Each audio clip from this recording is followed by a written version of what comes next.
Como é que estás? Está tudo bem contigo? Boa tarde. Está É um tudo bem, privilégio enorme obrigado. E ter-te por aqui. aí? É um privilégio enorme ter-te Olha, aqui. Quero-te agradecer por estar aqui connosco. Muito obrigado. é um prazer, amigo, já sabes. Sempre que precisares, Obrigado. duas tretas, sempre aqui. Ia-te começar Zé a falar. Roberto, Zé Roberto, Zé Roberto vai fazer o tocinha. Ia-te começar a falar sobre o futebol de rua, que deves ter começado a jogar a bola na rua nestas brincadeiras, não é? Sim, olha, antes de mais agradecer-te mais uma vez pelo convite. É sempre um prazer poder estar aqui à conversa contigo. Dar-te os parabéns também pela iniciativa que tens tido e os excelentes convidados que tens tido neste teu programa, os Obrigado. toques da bola. Sim, dizer-te que naquela altura, na altura que começo, foi a jogar na rua, em pedra de calçada, em descampados, em pelados, o campinho lá junto ao pavilhão, ao ginásio desportivo no Montijo, e, e dessa forma tentei seguir o gosto pelo futebol e as oportunidades que foram surgindo, mas inicialmente tive que passar por um longo processo e esse processo passou naturalmente por jogar na rua. Achas que é uma coisa Grande que faz abraço, falta Fábio. hoje em dia? Eu acho que sim, acho que vê-se que os jogadores estão um pouco mal habituados, um pouco mimados demais. Tem que ser algum cuidado da maneira como se fala com os meninos. Têm logo desde pequeninos as melhores botas, treinam em campos com boas condições, nomeadamente sintéticos, Claro. e alguns deles até relevado. Ou seja, acho que falta ali um bocadinho de capacidade de sofrimento, coisa que na nossa altura acabou por haver. Muitos de nós acabaram por ter que passar por muitas dificuldades, nomeadamente até eu era de famílias humildes e Claro. dificuldade em ter calçado para me poder andar a divertir. Ou seja, era sempre motivo de discórdia em casa e discussão o facto de estragar rapidamente o calçado. E eu Uhum. não tinha propriamente o pé pequenino, o que ainda dificultava mais de arranjar com frequência. Claro. O teu primeiro clube como jogador de formação foi o Montijo. Fala-nos disso. Sim, eu comecei futebol 7 no Atlético. O Atlético é uma associação pequenina lá no Montijo. E comecei por aí com os amigos que viviam ali mais próximos, os vizinhos, e com um treinador que tinha muito gosto pelos miúdos, que era o Mister Garroa, e formámos ali uma equipa de futebol 7 interessante. Depois, à medida que crescemos e com um bocadinho mais de idade, cheguei à possibilidade de assinar, uma vez que eu residia no Montijo, eh, até os meus pais pararem com 12 anos. Eu tive a oportunidade no ano anterior de sair para o Algarve, para viver com a minha mãe e com o meu irmão. Claro. Assinei o contrato de formação com o Montijo, mas sim, só estava lá a treinar, ainda não tinha efetuado nenhum jogo quando se deu o divórcio dos meus pais e fui para o Algarve. E no Algarve, o teu primeiro clube é o Loletano. Sim, nós fomos viver para Lolé e o primeiro clube acaba por ser porque os amigos da escola começaram, tinha bastantes que jogavam no Loltano e, e apesar de eu na altura pronto, ser um bocadinho para o alto demais, não é? Onde toda a gente achava que eu não ia dar jogador, mas estavam-me sempre a convidar para jogar, já tinha alguma qualidade em termos de técnica e pronto, comecei a ir lá treinar até o processo da desvinculação do Montijo estar resolvido. Foi um processo demorado, houve alguns problemas diretivos, Claro. depois recorri à ajuda do meu pai para tratar do processo de desvinculação, para poder então iniciar o segundo ano, iniciar no Loutano. E faz a formação no Loletano até chegares ao Almacilense. Sim, eu depois o meu percurso todo, desde os iniciados do Loutano, eh, o Loutano naquela altura também era um clube, em termos de séniores, apetecível, um clube interessante, com boas equipas. Não era fácil bater o Loutano, tinha de facto excelentes treinadores e excelentes jogadores. Na altura da nossa formação, era uma grande alegria poder ir lá ver os jogos e sentir aquele ambiente. E jogadores brasileiros de renome e de muita qualidade. Isto para Claro. dizer que não tivemos oportunidade de disputar os nacionais, a única oportunidade é, enquanto juvenil, de segundo ano, disputámos ainda o Campeonato Nacional, que foi uma competição bastante interessante. Depois era só a nível de distritais. Hoje em dia o Loutano está bem estruturado, organizou-se e com alguma regularidade, desde iniciado, já disputou os campeonatos nacionais. Dá uma bagagem completamente diferente aos miúdos da formação. E então cheguei aos 18 anos, à idade júnior, e o Loutano ia disputar a distrital. Como eu já desde os 17 treinava com os séniores do Loutano, o treinador que estava lá chamava-nos muitas vezes aos miúdos para irmos fazer os treinos conjuntos e alguns treinos físicos também. Começámos a integrar depois a pouco e pouco também os treinos físicos com alguma regularidade. E depois na idade júnior, então, sendo que eles estavam na distrital, o treinador principal, que era o Bruno Cardoso, que foi para o Almacilense, e o Rui Sardeira como adjunto, falaram com a direção para ver se era possível libertarem para ir jogar pelos séniores. E Claro. falou-se com o treinador de júniores, ele entendeu e tive essa possibilidade, com 18 anos, com a idade de júnior, de ir disputar a terceira divisão no Pelado. Foi uma experiência muito positiva, tendo em conta a idade que tinha e ter que jogar no Pelado, que é completamente diferente de jogar no Rovante. Claro. E é nessa altura Eu assinei entretanto um contrato de 3 anos, ou seja, assinei um contrato profissional com o Loutano de 3 anos e fui emprestado por um ano ao Almacilense, à terceira divisão nacional. e é nessa altura que também vais pela primeira vez à seleção de sub-18 com o Mr. Tinham Ribeiro. Exatamente. Depois, no sub-18, representar o Almacilense, tendo a idade júnior, tive essa possibilidade de ser chamado às várias convocatórias em termos dos treinos. Um dos anos no sub-18 foi o apuramento para o Campeonato da Europa e depois no sub-20 Campeonato do Mundo. Infelizmente depois nunca estive nas escolhas para fazer parte desse grupo, que era muito forte. Havia, além dos clubes representativos serem Benfica, Porto, Sporting, Boa Vista, portanto Guimarães, naquela altura era muito difícil um miúdo vindo do Loutano conseguir integrar e entrar numa estrutura tão forte, com jogadores de tanta qualidade. E acabei depois de ficar por fora das opções e não ir participar em nenhum das competições, infelizmente. Mas foi interessante. No sub-18 tenho a oportunidade de realizar um jogo, no Torneio Internacional da Páscoa, que eles realizam sempre no Porto, e integrei os escolhidos e tive a oportunidade de realizar um jogo. Vou-te pedir-me só se puderes mudar de sítio porque a tua imagem não está a travar. Não está aqui? Ela está a travar a tua imagem, não está a ver bem a tua cara. É? Sim. Mas parece-me estar bem. A tua está bem, a minha continua mal? Agora já está melhorzito um bocadinho. É? Sim. E vamos continuar. Pode continuar. Sim, desculpa, Hugo. Se estiver mal, diz-me que eu tento mudar. Não, mas já está melhor agora. Ok. Já está melhor. Eu tenho muitas dificuldades da rede de internet aqui, Claro, nesta zona. claro, mas já está melhor. Ia-te perguntar se o hino arrepia. Sim, claro que sim. Até arrepia-nos a nós como adeptos. Imagina com a possibilidade de estar a representar a seleção nacional. Claro que arrepia, um sentimento de grande orgulho e um momento inesquecível Claro. E como é que foi para para quem tem ti? essa oportunidade. Claro. E como é que foi para ti ir passar do futebol amador para o futebol profissional e para o Farense?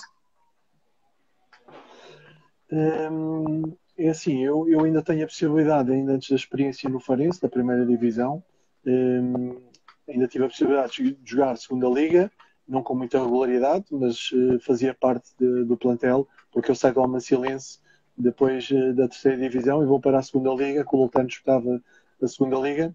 Entretanto, nesse ano descemos de divisão e depois, no ano seguinte, na segunda divisão B, os tais 3 anos de contrato que eu tinha, joguei com maior regularidade e aí depois tive a oportunidade de dar um pouco mais nas vistas e sendo jovem na altura, tive a possibilidade de ir para o Farense pela mão do Sr. Manuel Barbosa, do empresário, Claro. mas também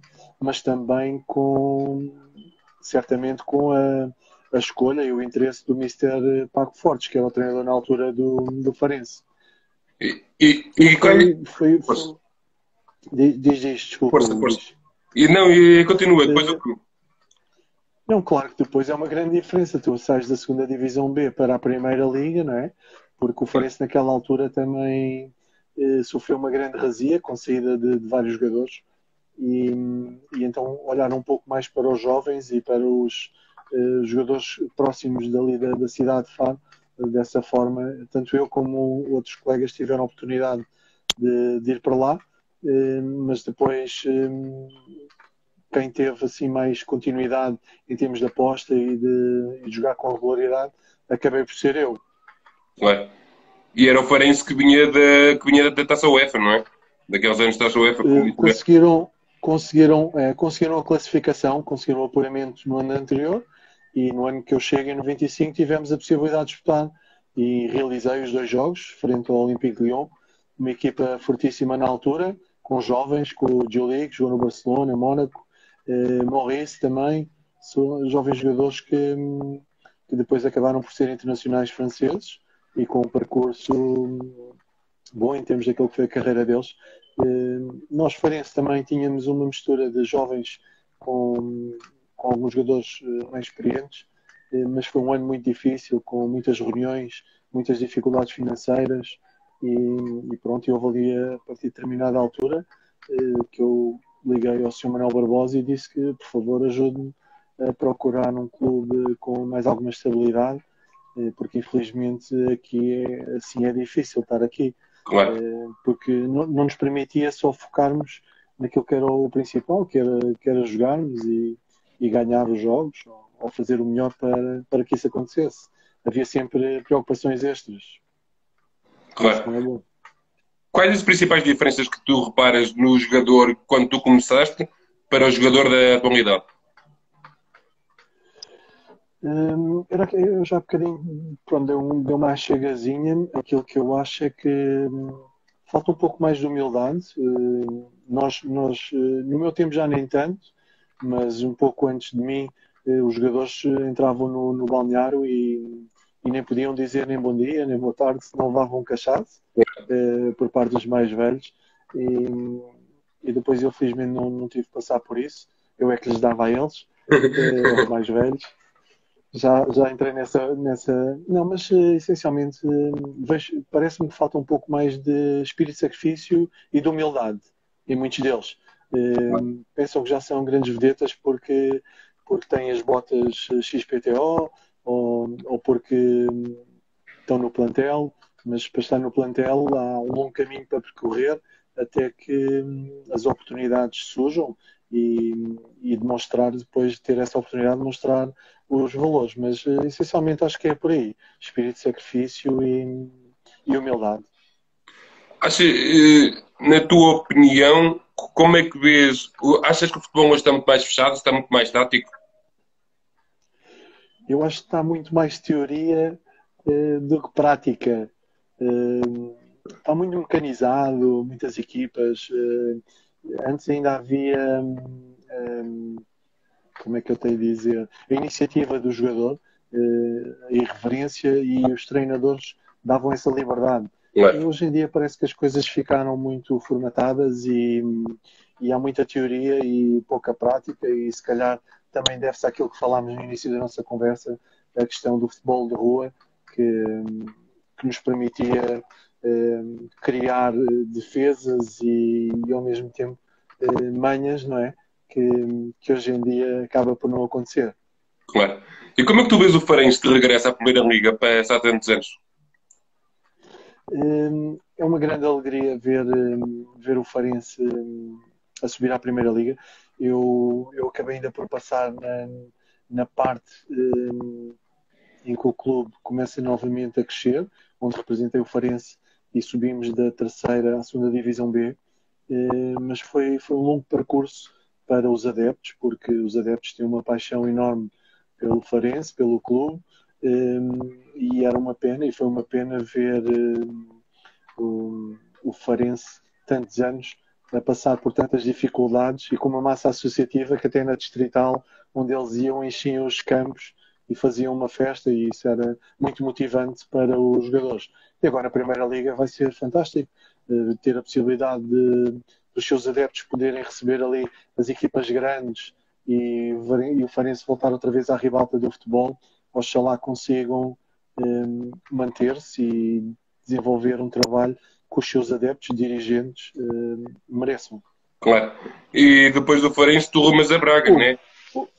Deixa-me só aqui dar um olá a Claro. todos os que me estão a ver. Um grande abraço para o David, Luca Luquino, Estás a dizer que és o Big Baresi? Hug, Big Hug. He's a Milan fan. He doesn't understand football, but he's a Milan fan. Rosário, beijinho. Então era só mandarem os beijinhos e os abraços ao Fábio Teixeira, que também está aí a acompanhar-nos. Obrigado a todos, ao Zé Roberto também, que vai fazer docinho, não Grande pode estar craque. aqui muito tempo. Zé Roberto. Sim, senhora, grande amigo. Luquino, laughing, é? E o David que vai estar connosco Obrigado, desculpa. daqui a uns tempos. Boa. Beijinhos, Rosarinho. Tudo bom, amiga? Ia-te falar depois Então, desculpa. do Farense e tu rumas a Braga, né? Sim, do Farense tive então uma época e depois o Manuel Barbosa negocia-me para o Braga, porque o Sr. Manuel Barbosa comprava o passe de alguns jogadores, foi o que acabou por acontecer no meu caso. Tirou-me do Farense, tirou-me do Loltano, colocou-me no Farense, mediante uma negociação com o clube, e depois coloca-me no Farense, no Braga, a seguir ao Farense, também numa situação de empréstimo. Ele sempre a representar-me, ele fez com que eu assinasse primeiro um ano, depois 2 anos e depois 3 anos. Ou seja, foi gratificante, a pouco e pouco também, ter a possibilidade de permanecer no clube e fazer a carreira fantástica com grandes treinadores, grandes jogadores, e ali sim com uma direção muito organizada, muito profissional, e que nos deu todas as condições para nos preocuparmos só em desenvolver o nosso trabalho. Isso ajudou o treinador, principalmente, o Mr. Manuel Cajuda na altura, que foi o treinador que teve connosco mais tempo, apesar de entradas e saídas, mas sem dúvida foi grande o trabalho e o mérito que desenvolveu até ao Braga, até aos dias de hoje, né? Até aquilo que o Braga, acho que todos nós fizemos parte daquele crescimento, uns mais, outros menos, mas todos os que passaram por lá todos estes anos ajudaram ao crescimento da equipa, não é? Do Braga. O Braga é um pouco aquilo que já falamos ainda naquela tertulia em que tivemos aí todos juntos, em que já partilhamos estas experiências vossas no Braga. Sim, foi extremamente giro de poder estar à conversa com o Barroso, o Zé Roberto, o Odair, O Mister atual do Braga. o Mr. que ajuda que nos fez surpresa, e o Arthur Jorge, que agora teve a oportunidade de pegar na equipa principal do Braga, que deixa-me felizes e orgulhosos pelo percurso dele, não só como jogador, mas agora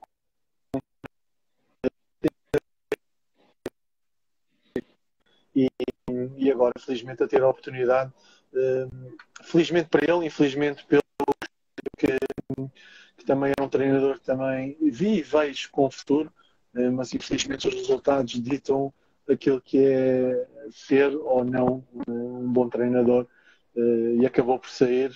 Oxalá, e desejo-lhe as maiores felicidades nos projetos, e ao Arthur também, que seja o início de algo muito bom para a sua carreira que tem vindo a desenvolver.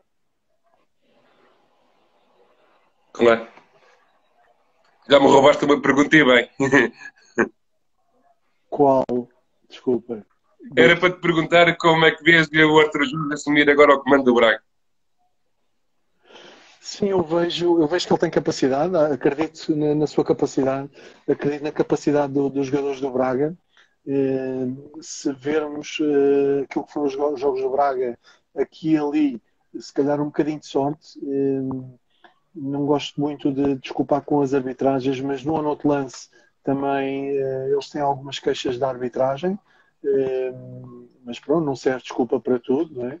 e, e o que interessa é chegar o resultado final e se não ganharam mais um jogo, as coisas começam a criar instabilidade. O clube, o clube é muito exigente pelos resultados, os últimos resultados dos últimos anos, pelo crescimento então,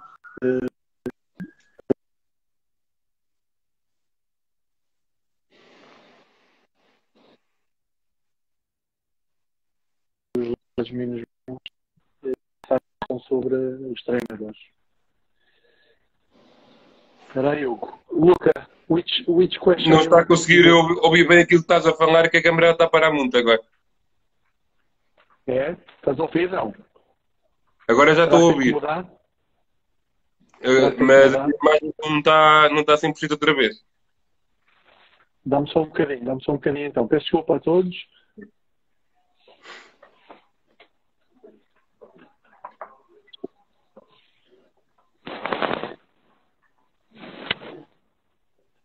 Vamos lá ver se aqui fica melhor. Peço desculpa. Não me faz mal. Desculpem. Não faz mal. Está melhor, amigo? Está melhor? Já está melhor. Já está melhor que qualquer coisa. Tu estavas a falar do Arthur Jorge e dele assumir o comando do Braga e não deu para ouvir bem aquilo que ele estavas a falar. Não, eu estava a dizer o Luquino, he'd like to make a question, I don't know. How long, Luquino?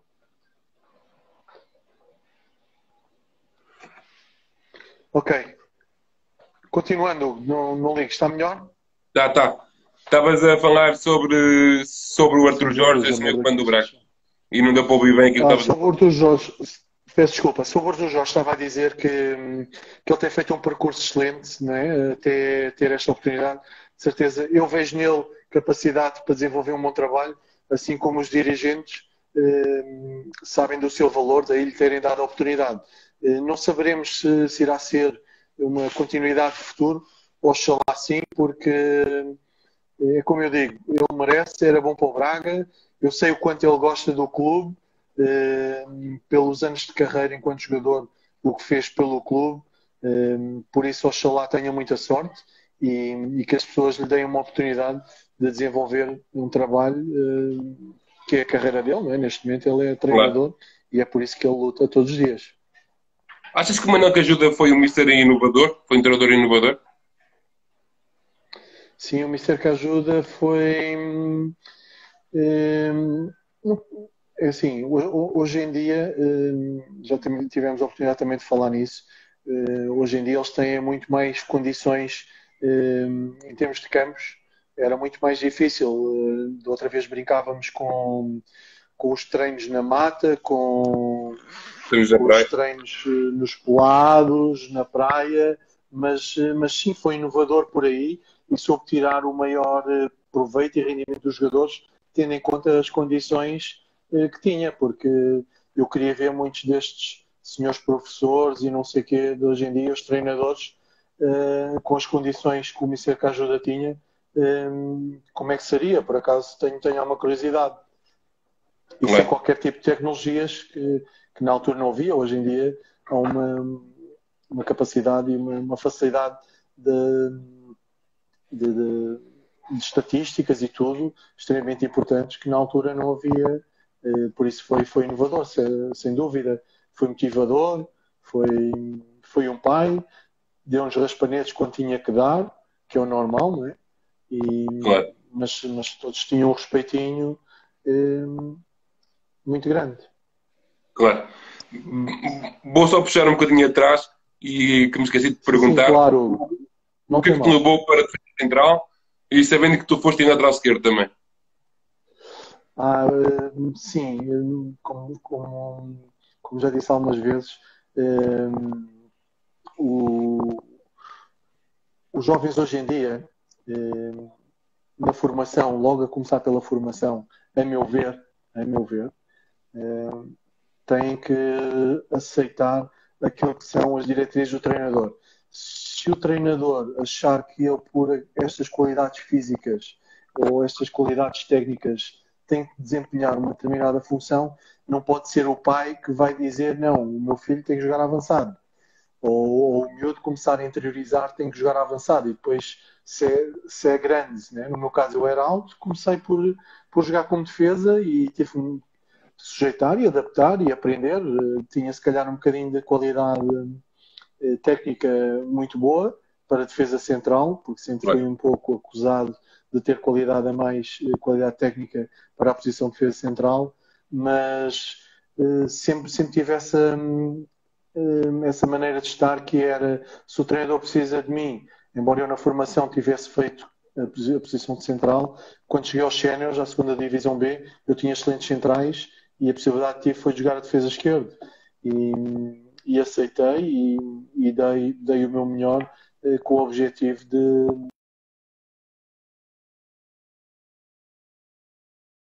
Porque tu agora falaste bem que tu não eras um central de ir debater muito, Não digo. eras um central de sair a jogar e com qualidade técnica. Sim, eu já tinha essa característica, sempre gostei muito de ter a bola, de sair a jogar.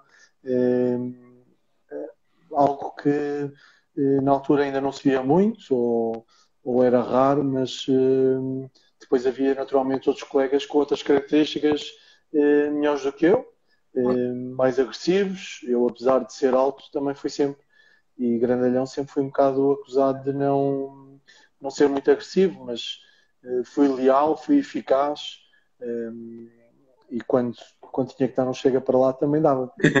E logo a seguir pedia desculpa. Claro.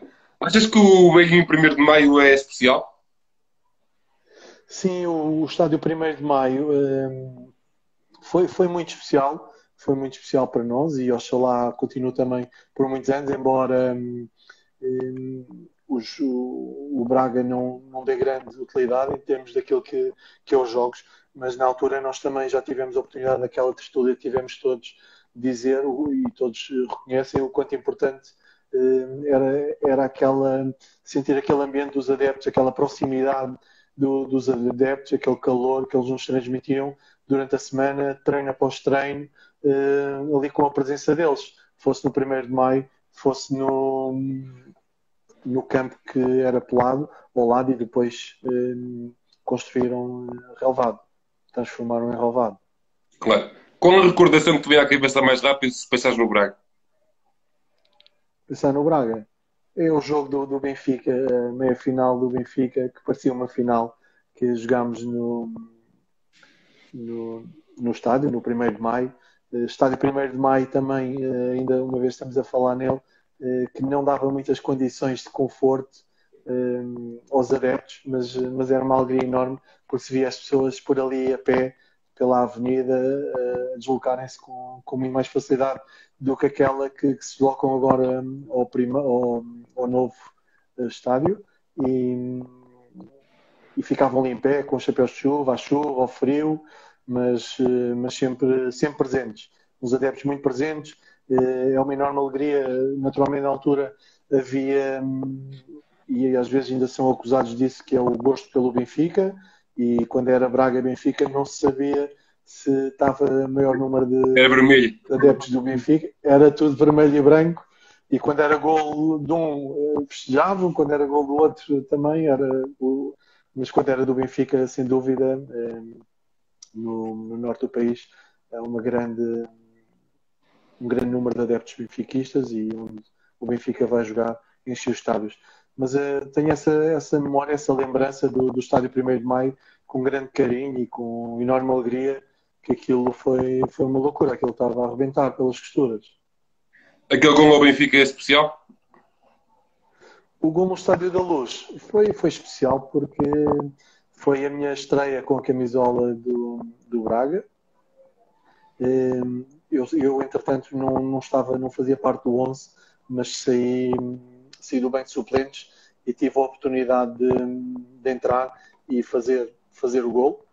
Ao O que me Prodome. deixou com uma enorme alegria. Sim, o guarda-redes era o Perdome e sabes que esse gol ficou sempre na memória de muitos adeptos do futebol, e então às vezes, ainda hoje, acontece com frequência olha o Idalécio que marcou um gol ao Benfica. As pessoas ficam Também muito aquele carinho. sabem que tu és benfiquista, né? Também toca mais nisso. Sim, as pessoas de Braga não têm que levar a mal também, porque aquilo que eu fiz enquanto profissional foi o melhor pelo Braga, aquilo que eu desejo para o Braga é o melhor, naturalmente, e digo sinceramente, não sou doente pelo Benfica, gosto muito do Benfica, custa-me os maus resultados do Benfica, mas se o Braga se estiver a jogar e se estiver a ganhar, se for melhor, que, que ganhe e fico todo feliz. Isto para dizer que, pronto, e enquanto profissional tive essa situação onde, sendo benfiquista, não me impediu de desmarcar um gol e festejar com os meus colegas. Por isso, uma coisa não tem nada a ver. A questão do Benfica vem de uma situação familiar, enquanto miúdo, enquanto em casa, embora não tivesse ninguém ligado ao desporto, mas os meus avós gostavam muito de assistir e eram benfiquistas e fiquei, e se calhar pela minha geração também, hoje em dia o Porto também conquistou muitos adeptos, muitos jovens adeptos com as suas conquistas e bem, que também muito nos orgulhou a nós portugueses das suas conquistas por esse mundo fora. Eu sei que tu até tens uma história curiosa e com esse gol, que estavam lá os teus avós a ver o jogo. Sim, olá, Kim, um grande abraço. Sim, a história do jogo do Benfica é curiosa e ficará para sempre também com um grande carinho. Os meus falecidos avózinhos estavam a assistir ao jogo e, e estávamos, entretanto, a perder 1-0 e depois eles naturalmente contaram uma história no final, quando Claro, terminou o claro, jogo. exato. Mas eles foram assistir ao jogo e um deles já tinha alguma dificuldade do Estádio da Luz para se conseguir perceber, mesmo eu sendo grande, mesmo para um deles era difícil de ter essa percepção. Então, quando foi o gol, o outro que se apercebeu, que via um bocadinho melhor, e olá Eduardo, grande abraço. O outro que via um bocadinho melhor começa a gritar, todo contente: gol do Braga, gol do Braga! E o outro avôzinho com mais dificuldade: que foi o cabrão que marcou? Desculpa, quem foi o cabrão que marcou o gol ao Benfica? Porque E essa é uma boa depois o que via história. melhor dizia: e depois o que via melhor dizia: esteja calado que foi seu neto, esteja calado que foi seu neto. Pronto, e É uma boa história. ficou com esse registro também, não só pela felicidade de ter entrado, de termos dado início a uma excelente época com a camisola do Braga. Nesse ano conseguimos o apuramento para a Taça UEFA e, e então foi divertido e foi giro. Claro. E retirando esse jogo com o Benfica, os derbys com o Vitória eram especiais para ti? Sim, eram sempre de grande rivalidade. Vitória, que naquela altura também era fortíssimo, tinha sempre grandes treinadores e grandes equipas. E era sempre muito difícil, era sempre. hum, nunca me lembro assim de problemas muito graves. Se calhar nestes últimos anos já aconteceram problemas mais graves entre as claques e tudo mais. Era de facto um campo onde os adeptos do Braga não iam, para evitar se calhar alguns problemas de maior, porque de facto a rivalidade era muito grande e continua a ser ainda hoje, mas de forma diferente, de forma diferente. Claro. Depois ainda passaste pelo Braga B, alguns jogos. Sim, depois não sendo utilizado ou ouvir lesões ou tudo mais, ou na altura até, como aconteceu ao Barroso, o Barroso frisou no dia, Sim, o Barroso. ele chegou a ir, quando a equipa B do Braga precisava ali de uma ajudinha e os jogadores que não eram convocados para domingo, para o Braga A, podiam representar a equipa B. E cheguei a fazer alguns jogos também nesse sentido, de ajudar um pouco os mais novos e dar alguma experiência. Não digo mais qualidade, mas um bocadinho mais de experiência acho que íamos dar e eles ficavam todos contentes. Naturalmente, se calhar íamos tirar o lugar a um dos meninos que estava lá a treinar semanalmente, mas era uma gestão que tinha que ser percebida e entendida a partir do momento que foram criadas as equipas B. Foi Claro. muito difícil muito custo, muito que muito lhes custasse a aceitar, mas a equipa B foi com base nessa situação, não só de permitir uma transição melhor dos miúdos que vinham dos júniores para depois chegar ao futebol profissional, assim como de alguma ajuda necessária de alguns jogadores mais experientes que pudessem ir lá ajudar, e eu passei por essa situação, naturalmente. E o Braga B que tinha jogadores que depois vieram a ser craques nesta equipa que estás a falar dos jovens. Eduardo, por exemplo, guarda-redes. Sim, sim, o Eduardo, o próprio Tiago passou por lá, Ricardo Rocha, ou seja, houve uma série de jogadores que passaram por lá e acabaram eh, acabou por ser muito importante, não é? No seu desenvolvimento. O Eduardo fez um guarda-redes tremendo. Ele também era muito alto, mas também lhe faltava alguns aspectos técnicos, mas é um amigo, é um grande amigo que eu tenho e que reconheço muito mérito naquilo que foi o seu trabalho e a sua qualidade para atingir o nível que atingiu. Claro.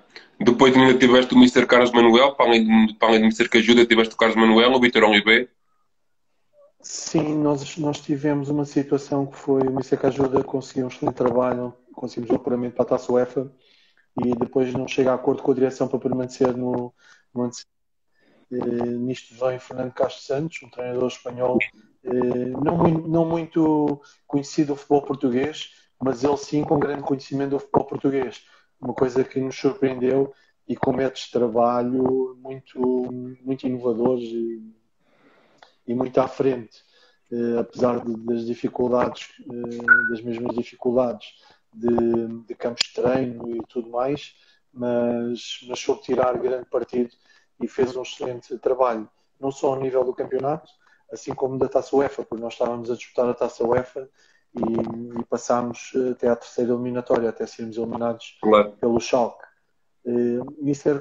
Fernando Castro Santos, que depois, quando começa a estar um pouco mais integrado e adaptado, é vendido para o Sevilha. Aparece o interesse do Sevilha e houve uma contrapartida financeira onde ele é transferido. Foi, salvo erro, a primeira vez que aconteceu uma transferência de um treinador do Braga e com muita pena nossa perdemos e ficou o adjunto dele, que também não tinha qualquer experiência enquanto treinador principal. Gerou alguns conflitos e algumas situações menos agradáveis em termos de grupo de trabalho, mas levámos a bom porto aquela situação. Até depois, no ano seguinte, vem o Mr. Vítor Oliveira, o Fernando Castro Santos, o Alberto Passos não fica, e veio o Mr. Vítor Oliveira, que está no Rio Ave. Depois as coisas, os resultados não começaram também a correr muito bem. Veio o Mr. Carlos Manuel e o Mr. Agatão, como adjunto na altura, hoje em dia é treinador principal e também com excelentes trabalhos. Bem, E a seguir voltam a ir buscar o Mr. que ajuda novamente, porque os resultados continuavam a não aparecer. Era um plantel já com jogadores emprestados do Benfica, Sporting, ou seja, já tinha um investimento grande naquela altura, porque o clube assim o exigia, assim começou a crescer nesse sentido. Deixa-me só dar aqui um abraço ao Eduardo, ao Camilo, ao Nuno Cavaleiro, ao Kiko, a todos os que nos estão a ouvir. claro. Um grande abraço para E perguntas, se quiser. Luquino, you want to ask me something in English, but I don't know. Luquino, can you make your question quickly? We don't have your time. Fábio, o guarda-redes do Benfica era Michel Perdomo. Grande guarda-redes Michel Perdomo. Luquino, are you going yes or no? What is your question? I'm busy here. Bye. Ok. Depois Vamos foste, continuar. depois foste para o Nacional com o Mister José Peseiro. Sim, depois, ao fim dos 6 anos, o Braga pretendia que ele renovasse por mais 3 anos. Não estávamos a chegar a um acordo. Houve um problema, um processo, digamos assim, de transição e de indefinição em termos da direção.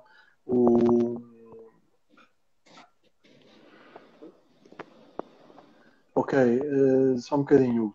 Desculpem todos, Estava a deixem-me ver aqui só a pergunta responder. do Fernando Susana, mas essa pergunta estava a pensar em fazer mais para o final, mas é uma boa pergunta, sim senhor.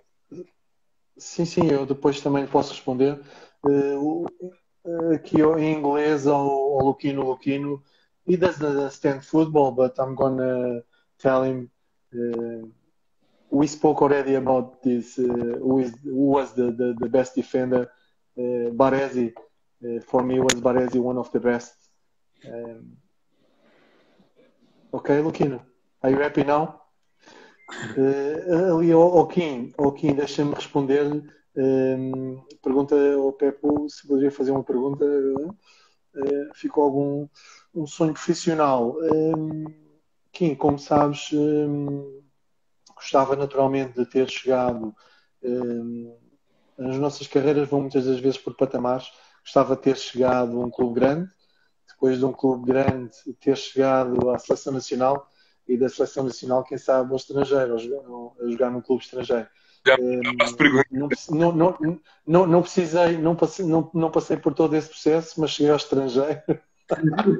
Não cheguei a um clube grande, mas pronto, era um pouco por aí, não é? Aquilo que, e outro dos sonhos que qualquer miúdo, eu tive a possibilidade de concretizar o sonho que qualquer jovem tem, que é de ser profissional de futebol e de fazer carreira, e eu estou feliz com essa possibilidade que tive e agarrei da melhor maneira que pude. Mas havia muitos outros que, naturalmente, patamar a patamar, que nós gostaríamos de ter realizado. Mas está-se bem, à saúde. Estávamos a falar do Nacional e com o Mister José Peseiro. Sim, desculpa. Houve um processo de transição de direções, a saída do Sr. João Gomes Oliveira, ainda antes do final da época, para se agarrar à empresa dele, àquilo que era a sua vida, digamos assim. O Braga também lhe ocupava muito tempo. E a direção fica ali um pouco ainda antes do presidente Salvador, um processo de transição complicado, e alguns jogadores tiveram algumas situações menos boas, que acabaram por ter que sair. Eu fui um deles. Todas as pessoas em Braga, na altura, sei que a mensagem que lhes foi passada aos adeptos foi que eu saí por razões de dinheiro. Saí naturalmente para melhorar as minhas condições financeiras e da minha família. Não fui ganhar nenhuma fortuna, não fui ganhar nada que o Braga na altura se calhar já não pagasse. Muitos outros jogadores já lá estavam, por isso eu achava que nunca mais ia sair do Braga e não exigi nada por aí além de maneira a poder permanecer. Só não aceitei foi a forma como as coisas estavam a ser tratadas e o processo da renovação, darem mais de 3 anos pelo mesmo valor, não estava a ser aceitável. E depois surge a possibilidade, o empresário Oscar Dias contactar-me, sendo que o Michel Peseiro tinha subido à Primeira Liga e precisava de um defesa central experiente, e viu com bons olhos a possibilidade de eu ir para lá, e assinei 3 anos pelo Nacional da Madeira. Acabei infelizmente por estar só um ano, fiz lá uma época muito positiva, onde criámos uma boa equipa, também quase de base, mas com o Michel Peseiro a realizar, a dar continuidade àquilo que foi o seu trabalho, excelente trabalho no Nacional da Madeira. Depois ali chegou Adriano esse ano, foi logo um dos melhores marcadores. Rossato, André Pinto, Alcaraz. muitos outros, Nuno Carrapato, Ricardo Esteves, Patacas. Ou seja, nós tínhamos ali uma equipa muito interessante e com resultados bastante positivos. Depois eu, infelizmente, tive a saúde do meu pai a pesar um pouco na minha decisão e minha saída do Nacional. Acabei por abdicar dos 2 anos de contrato que existiam e tentei ir para mais próximo. E a possibilidade mais próxima que arranjei foi o Rio Ave. Contactei ainda o Braga, na altura já era o presidente de Salvador. Havia a indefinição de quem ia ser o treinador, se Mister Carvalhal, se João Ferreira. Estava quase tudo acertado, salvo erro, com o Mister Carvalhal, mas depois quem surge no comando técnico acaba por ser o Mister José Ferreira, e naturalmente ele tinha outras opções. Eu tenho uma grande admiração pelo professor, pelo aquilo que tem sido a carreira dele. Nunca cheguei também a falar diretamente com ele nessa possibilidade, mas pronto, havia alguns contactos meus diretos, porque toda a gente me conhecia. A partir dali depois já não tive empresário a tratar da minha carreira, eu estava com 29, 30 anos, mas sendo Braga, achei que iria acontecer, mas não foi possível e surgiu a possibilidade do Rio Ave, onde o Missé Carlos Brito perdeu o Peu que era um esteio ali na defesa, e ele viu com bons olhos, desde que eu chegasse a acordo com o Nacional, eles não iam interferir em nada, desde que eu resolvesse a situação com o Nacional e que chegasse a acordo com o Rio Ave, e os dirigentes do Rio Ave também foram espetaculares da forma como resolvemos. Eu acabei por assinar 3 anos e fui para mais próximo para acompanhar, infelizmente, depois a situação do meu pai, que acabou por se complicar. Está aqui o Eduardo Festa a perguntar qual foi o treinador com que criaste o maior laço de amizade e que ainda hoje o tens. O Eduardo é o meu menino, o meu amiguinho, trabalhámos juntos, é um grande amigo que eu tenho. E em relação a essa questão, eu tenho uma grande admiração por todos os técnicos que tive a oportunidade de trabalhar. Tenho um grande respeito por todos eles, e acho que fiquei amigo de todos, menos de um, que nem vale a pena estar, nem quero estar a dar asas ao que quer que seja, não interessa mencionar, mas em determinada altura da minha carreira foi uma pessoa que não teve qualquer respeito, não teve a dignidade de falar comigo, de ser homenzinho, e como tal não merece que sequer que eu fale o nome dele, mas todos os outros foi um grande orgulho, um grande prazer. Naturalmente o treinador com quem trabalhei mais tempo foi o Missé Cajura, todos sabem, e não escondemos, jogadores antigos, o carinho, a admiração e a amizade que temos por ele e pelo que passámos Claro. no Sporting Braga. Depois do Rio Ave, sei que estiveste perto do Boa Vista, mas não chegou a acontecer. Sim, na altura, portanto, que concluí os 2 anos com a camisola do Rio Ave, eu tinha mais um ano de contrato e o Ministério Carlos Brito sai para o Boa Vista, é convidado para ir para o Boa Vista. Boa Vista que na altura, apesar de muitas dificuldades financeiras, era um clube extremamente interessante, andava sempre ali a lutar pelos lugares da Europa. Antes desta travessia também, desta longa travessia no deserto, todas as dificuldades, mas naquela altura era muito apetecível e fiquei triste porque acho que era uma oportunidade muito boa ainda de representar, sem falta de respeito para o Rio Ave, mas na altura era um clube a seguir aos grandes, Guimarães, Braga. Boa Vista era um clube muito interessante e acabou por não se concretizar porque o Boa Vista não queria contrapartidas financeiras, não queria entrar com contrapartidas financeiras. Eu tendo contrato com o Rio Ave tem uma reunião onde me diz que eu sou um jogador muito importante e que não podem abdicar, e depois joguei apenas alguns meses e acabei por ir para o banco de suplentes, infelizmente. Acabámos por descer a divisão, e pronto, e perdeu-se a possibilidade de representar o Boa Vista, mas falou-se nessa possibilidade. Mas não deixo de ter orgulho daquilo que fiz no Rio Ave, e o profissional que sempre fui em todo lado, lá também acabei por o ser, embora chegasse ao final dos 3 anos e as pessoas não me tivessem convidado para continuar a fazer parte do projeto do Rio Ave.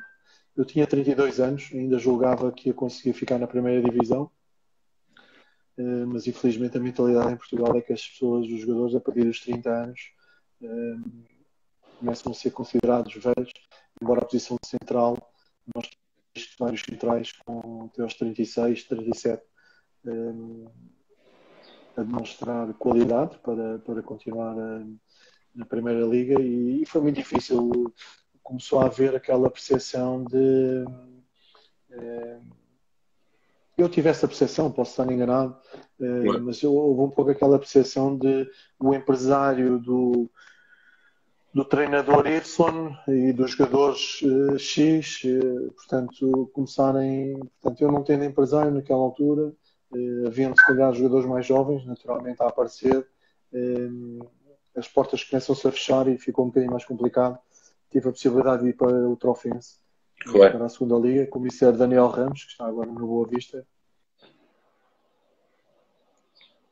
há 6 anos, para não os tivesse cumprido aos 3 anos, mas tudo fiz para que isso acontecesse. claro. Depois de Trofense, Gondomar, Longotano, o regresso ao Farense Voltando, Farense e Quarteirense, sim. e acabaste por terminar no Quarteirense. Sim, eu a seguir ao Trofense, ao segundo ano de Trofense, eu não comecei logo a jogar, foi uma aposta muito, muito forte na equipa para a subida da divisão, com jogadores bastante experientes, Milton Duó, Valdemir, André Barreto, ex-Boa Vista, Pinheiro, ex-Bolonenses, Paulo Sérgio, ou seja, tínhamos Paim, tínhamos uma equipa, Paulo Lopes, guarda-redes, tínhamos uma grande equipa e bastante competitivo. E pronto, eu não era a opção da pessoa que estava lá a treinar e esperei pela minha oportunidade. Quando essa oportunidade surgiu, realizei 2 a 3 jogos bem, até marquei um dos golos da vitória e que nos permitiu chegar ao primeiro lugar. Quando vamos para o jogo seguinte, horas antes, o treinador chama-me ao balneário e diz que não conta comigo, vai colocar os jogadores que tinham vindo castigos e não sei o quê. E eu, pronto, tudo bem, tive que aceitar, mas a partir dali tive possibilidades de ser emprestado e foi daí que aceitei, não havendo condições para estar naquele ambiente, tendo a idade que tinha, a experiência que tinha e desejando ainda, apesar da idade, jogar. Decidi ir para o Gondomar, tive 6 meses no Gondomar, por empréstimo do Trofense, onde salvaguardei as condições contratuais com o Trofense e fui.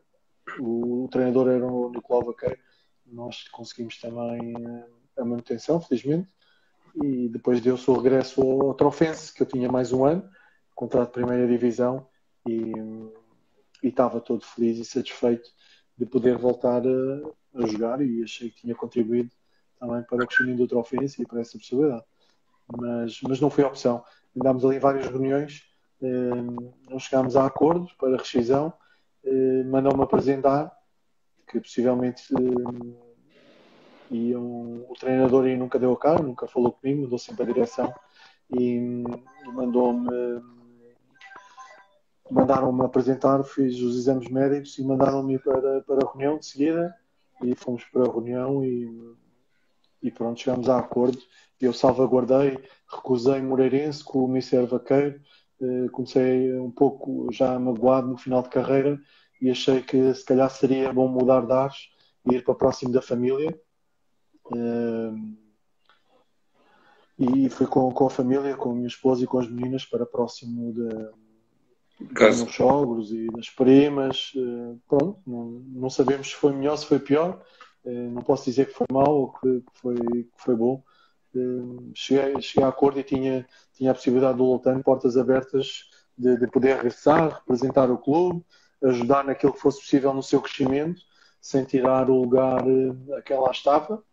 Ajudei, nós conseguimos subir divisão, da terceira divisão à segunda B. Depois chegámos ao final, não fui convidado para ficar também, para fazer parte do projeto. Depois surgiu o Farense, foi quando fui para o Farense também. Já não pretendia sair do Algarve, mas queria continuar a jogar. Fui para a terceira divisão, subimos à segunda divisão B e depois também não fiquei no Farense, com o objetivo da subida, e fui para o Quarteirense. Depois no Quarteirense também subimos a distrital à terceira e depois eu jogava aqui para permanecer mais um ano. Tinham-me convidado para ficar, mas depois disseram que não, que afinal portanto ia ficar por ali em termos e decidi terminar a carreira e fui convidado para ficar a coordenador da formação. Claro. Só dar aqui mais umas palavrinhas a todos os que estão a ouvir. Muito obrigado a todos que estão desse lado. Luquino, Do you want to make any question quickly because we are busy here? Sabes que eu em inglês eu não percebo muito. Não tem mal. Só estou a dizer para ele ser rápido e fazer a pergunta que quer fazer. Ele está sempre aqui com perguntas. Lucino, are you there? Tell me. Make the questions quickly, Luca. Ok, continuando. Obrigado a todos, beijinhos e abraços. Vamos continuar. Ia-te perguntar se achas que o terminar da carreira é morrer, entre aspas. Deixa-me só aqui responder ao Fábio que pergunta quem escolheria para treinador, para treinar o nosso clube. É uma questão um bocadinho difícil. Eu gostava, e pronto, a minha ideia era ver o Pochettino. Gostava de ver o Pochettino a treinar o Benfica. Era uma das boas opções que eu via, apesar de haver muitos e bons treinadores portugueses, mas gostava muito de, se fosse um treinador de renome, que fosse o Pochettino. Claro. Desculpa, Hugo, diz. E achas que terminar a carreira é morrer, entre aspas? Não, de maneira nenhuma, até porque nós terminamos ainda jovens, se é que podemos dizer. Não, morrer, entre aspas, é morrer a tua primeira vida, que foi aquela carreira, e não, sim, Hugo, eu ia seguir um pouco esse raciocínio, que era dizer-te que naturalmente também eu ouvi no dia, e é verdade, o Jean Paulista dizia no programa contigo, onde ele dizia: se algum jogador disser que está preparado para terminar a carreira, vai-se estar a enganar ele próprio. Eu partilho da mesma opinião, porque nós fazemos com tanto gosto e com tanto prazer aquilo que é jogar futebol, e ainda éramos remunerados por isso. Por isso, naturalmente, é uma tristeza muito grande quando se começa a aproximar do final, mas começam a surgir pequenas lesões. Alguns outros colegas, eu felizmente não tive, mas muitos outros colegas tiveram lesões graves que os obrigaram a terminar ainda mais novos, infelizmente. Mas eu, pronto, ainda durei até aos 37, sem grandes lesões graves, felizmente. Mas custou, claro, custa a todos. Claro. Quais os ensinamentos que o futebol te deu? Ensinamentos que o futebol deu: sacrifício, disciplina,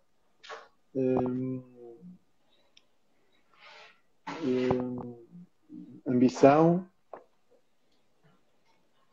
muito por aí, amizade, companheirismo, muitas dessas coisas boas e positivas, né, que é o melhor que temos da vida, que é os amigos e aqueles convívios de balneário. Mas foi tudo muito, muito positivo, ajudou-nos a crescer, e até mesmo: olá Barros, obrigado, olá Eduardo. Mas foi tudo aprendizagem, não é? Tive também a possibilidade de fazer olá Luquino, tive a oportunidade de fazer o curso de segundo nível. Aproveitei também para, enquanto jogador, e eram feitos nas associações, de fazer o curso de primeiro e segundo nível. Depois começaram a ser de estágio, requerer mais tempo. Eu vou-te pedir, se for possível, para sairmos, que o tempo ao final de uma hora para e já entramos assim. Não tem mal. Está bem? Ok, tranquilo. Fiquem por aí, Barros, Eduardo, Luquino. See you in a bit. 1 minute.